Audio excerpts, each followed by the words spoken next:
एक बात मोहन भागवत ने एक बात अच्छी कही थी, एक बात बड़ी बेहतरीन बात कही थी। हर मस्जिद में शिवलिंग मत ढूंढो, नहीं तो हिंदुस्तान का अमन खत्म हो जाएगा बोलकर मैं मोहन बात की बात पर खत्म करता हूं। अगरचे आरएसएस वाले और बीजेपी वीएचपी बजरंग दल वाले तुम लोग सड़क पे आते हो, लेकिन हमारे में 72 फिरके होंगे। जब दीन की बात और ईमान की बात और कलमे की बात और औलिया करम की बात आती है तो हम भी सड़कों पे आकर कानून को साथ में लेकर हम लोग धरने देंगे।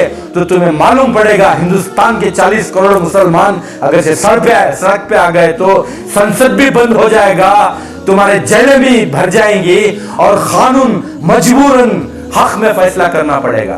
दुनिया भर में जो है एक खलबली का माहौल पैदा हो चुका है, क्योंकि ख्वाजा गरीब नवाज की दरगाह के नीचे जो है महादेव का मंदिर है, इस तरह का जो है एलिगेशन लगाया जा रहा है। तो क्या कहना चाहोगे? सबसे पहले 1991 वर्शिप एक्ट जो है उस वक्त क़ानून बना जब हमारी बाबरी मस्जिद शहीद होने के बाद जो मंदिर रहेगी वो मंदिर ही रहेगी, जो मस्जिद रहेगी वो मस्जिद ही रहेगी। उस पर कोई उसमें दखल अंदाज़ी देकर वो बिगाड़ने की कोशिश ना करना बोलकर एक क़ानून बना है।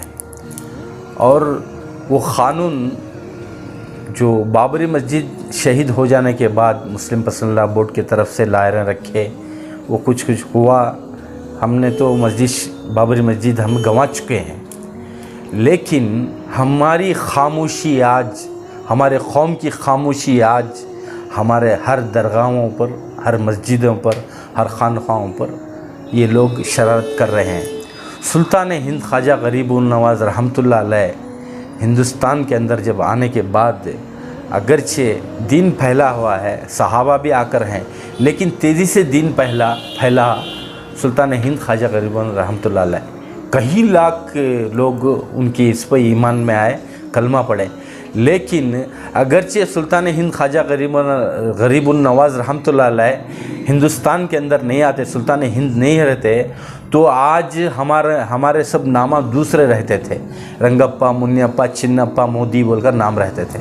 उनकी बदौलत आज जो कुछ भी हिंदुस्तान के अंदर है हज़रत ख्वाजा गरीबुल नवाज़ रहमतुल्लाह अलैह की तरफ से। इतनी बड़ी शरारत जब संभल की जामा मस्जिद का उठा, जब ज्ञानवापी जामा मस्जिद का उठा, तो उस वक्त जो खामोशी थी, संभल में हमारे 5 नौजवान शहीद हुए। किस वजह से बोले तो हमारे लोगों की लापरवाही की वजह से। क्यों बोले तो एक नालायक वकील जो जैन नाम का है, कुछ नाम है आगे, वो जैन है, वो जैन डालता है एप्लीकेशन कोर्ट में, सुबह में डालता है, दोपहर में उसे कोर्ट इजाज़त देती है कि सर्वे कर सकते हैं बोलकर। कब से ये एकदम शॉक हो रहा है। बरसों 20 साल कोर्ट में चलता है, 10 साल कोर्ट में चलता है, 4 साल, 5 साल, 1 साल कोर्ट में चलता है।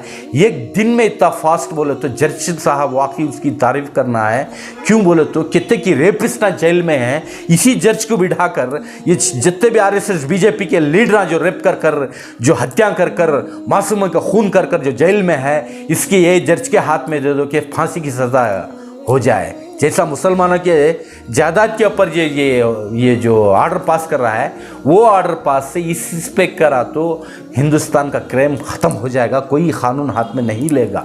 लेकिन हिंदुस्तान के मुसलमानों से मैं अपील करता हूँ, हज़रत ख्वाजा गरीबुल नवाज़ रहमतुल्लाह अलैह की जो दरगाह के ऊपर इन्होंने कोर्ट में अर्जी डालकर ये निकाल कर हैं, इसके ऊपर अगरचे मुसलमान सड़कों पे आओ मत, कलम लेकर कोर्टों को चले जाओ, कलम लेकर लायरों को नहीं जाओ, कलम लेकर सारे इदारे बैठकर ये कर इस तरीके के लायरों के ऊपर केसें फाइल करना है। नहीं करेंगे तो सारे हमारे मस्जिदें गंवा देंगे हम लोग, और जो भी हमारी लड़ाई होगी कानून के तरीके से होगी, कानून हाथ में साथ में लेकर करेंगे, कभी कानून हाथ में लेके नहीं करेंगे। लेकिन आज एक मिसाल बन चुका है संभल जो हुआ है, संभल के अंदर जो हुआ है, नौजवानों को, यानी कि ढूंढ के मासूम नौजवानों को, जो नाबालिग नौजवानों को भी फायर कर 5 जो नौजवानों का मर्डर करका है पुलिस। आज जो हुकूमत उसका हिसाब देना पड़ेगा। लेकिन हमारे जो मोदी चाचा हैं वो इलेक्शन में जीतना बोले तो चादर भेजते हैं वहाँ पे। इलेक्शन में जीतना बोले तो मन्नत करते हैं कि मैं चादर भेजता हूँ, इस बार मुझे प्राइम मिनिस्टर बनाओ बोलकर मोदी भेजने वाले क्यों आंख बनकर बैठकर हैं? क्यों आंख बनकर बैठकर हैं गैरों? हमारे से ज़्यादा 60% जो गैर जितने भी जाते हैं हमारे सच्चे हैं, ख्वाजा गरीबुन नवाज सच्चे हैं बोलकर सब जाते हैं। आज किसी नालायक ने, एक आरएसएस का दल्ला, एक आरएसएस का कुत्ता एक एप्लीकेशन डालता है कि ख्वाजा गरीबुन नवाज रहमतुल्लाह अलैह के दरगाह के नीचे शिव मंदिर है बोलकर डालता है। क्यों इनका भगवान हमारे मस्जिदों में आता है? अरे उसको नमाज़ पढ़ने छोड़ो, वो आके मस्जिदों में नमाज पढ़ने छोड़ो, उसे क्यों बाहर निकाल रहे हो? ये लोगों क्या है इनके भगवान, मैं भगवान के खिलाफ नहीं बोल रहा हूँ, ये जा के क्यों मस्जिदों में ढूंढते हैं, जा के मदरसे में ढूंढते हैं, जाके दरगाह में ढूंढते हैं भगवान। भगवान तो ऊपर रहता है ना, नीचे कहाँ से आ गया भगवान? एक